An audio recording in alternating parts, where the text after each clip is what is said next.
So the next thing I would like to talk to you about is searching as strategic exploration.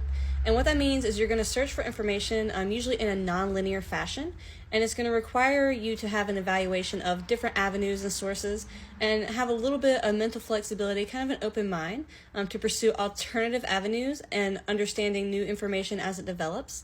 I will show you a quick example of what I mean. The first thing I'm going to discuss is January 6th and the difference in what different news sources say about what happened that day. So our first source is going to be gov.info. As you can see, as far as credibility goes, they do have a government website ending there. And this one is talking about the committee, the final reports, and supporting materials collection.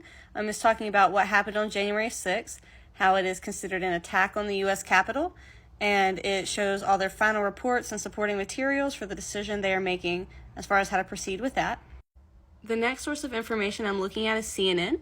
It is a little more left-leaning in its approach, and instead of calling this an attack on the U.S. Capitol, they're calling it an insurrection. You can definitely see here just on the homepage where things look a little bit different as far as how they were portraying Donald Trump and his connection to what happened on January 6th. The next source I'm evaluating is Fox News. And you can look, and the homepage definitely looks different from the other ones. Instead of calling it an attack or an insurrection, it is saying it is not an insurrection, and that the Democrats have a slippery slope of threatening democracy.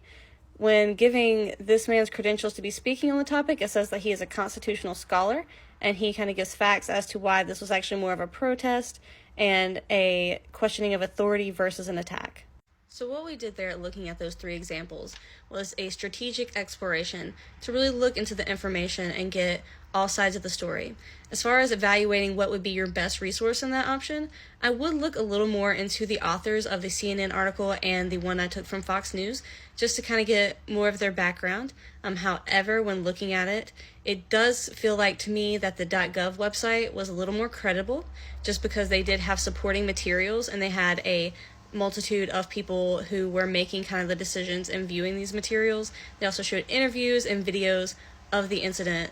So I feel like looking at that kind of stuff would give you a little bit more of an informed opinion, because a lot of those are primary resources, which means that there are people who were there are videos of things that were there, and it's not secondhand, hearing from someone else.